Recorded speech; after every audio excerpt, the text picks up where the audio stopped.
talking about a few do's and don'ts of IELTS writing.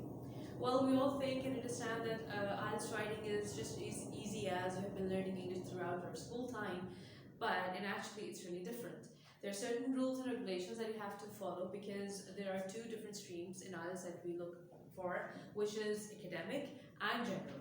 The writing task 1 differs in the academic and it differs in general writing, whereas task 2 is the same for both IELTS academic and for IELTS general. So here we're going to look at some do's and don'ts of IELTS academic task 1 writing and general writing tasks that you need to follow when you're attempting the question. So it says here, do's and don'ts for IELTS writing. Number 1 point says that do include a clear overall trend in IELTS academic task 1. The academic task 1 includes what?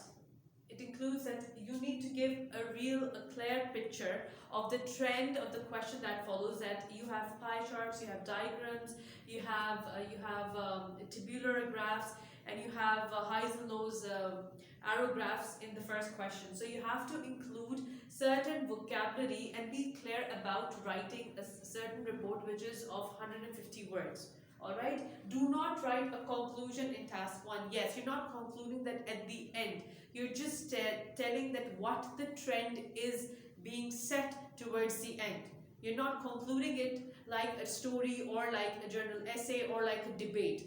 Alright, you're just telling about a trend which is being followed and will be followed in the future according to the report presented in the question. Do include a clear personal opinion throughout your IELTS task 2 essay. So here we come on the do's of task 2, which is essay writing, and there are certain and different types of writing styles that we need to explore and discuss later on in our other videos.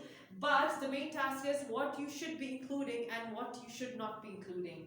So you include a clear personal opinion. And opinionated tasks, essays are followed there, which has both the disadvantages, advantages, pros and cons, including your opinion, that what are you trying to express here, how are you trying to persuade your audience, and obviously your audience is the examiner.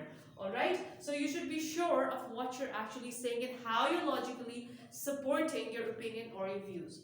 Do not use only one kind of example detail in your body paragraphs. Alright, so this is what most of the students, they make mistake and they don't know what to do. It's like they keep on stretching and exaggerating one kind of example which is not needed. You need many kind of different examples. You need to narrow down. That's why we always ask you to plan before you write. So you need to plan and narrow down your opinion, that what logical examples are you going to give in your essay task 2, which is going to persuade the reader, along with the if you're giving a logical example along with the reasoning. A reasoning is really required, which shows that what you're actually aiming for. Are you for the topic, you're against the topic? Is your opinion a positive one or a negative one? Are you agreeing or you're not agreeing?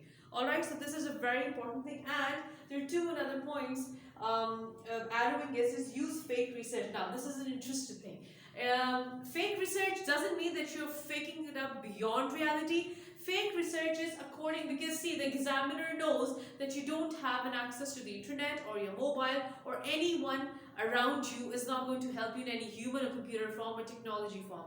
So obviously you can come up with a research, but it should be within the boundaries of the reality. It should not go beyond or across the bound of reality, that it does not resonate with the mind or with the logical reason that you're trying to give. So for example, you can say, according to research in the University of America in probably 1998, 20% of the students said yes to this particular aspect, and let's say 40% disagreed to co-education. Alright, for example, if the topic is about co-education. So obviously it's a fake thing, but it can happen or it could happen. Alright, so fake research, and examiners do like this, that you're faking a bit related to the logical reason that you're giving. Again, logic means that you're giving it in a logical way, not crossing the boundaries of the reality. Use examples from personal experience. Now when you're giving a research, you're supporting it with your personal experience and your reasoning, which has to be true. Anything that that you have heard,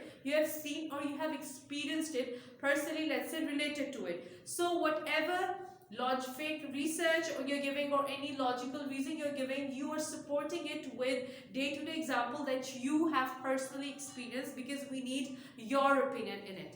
All right, so these are just certain do's and don'ts of IELTS writing task 1.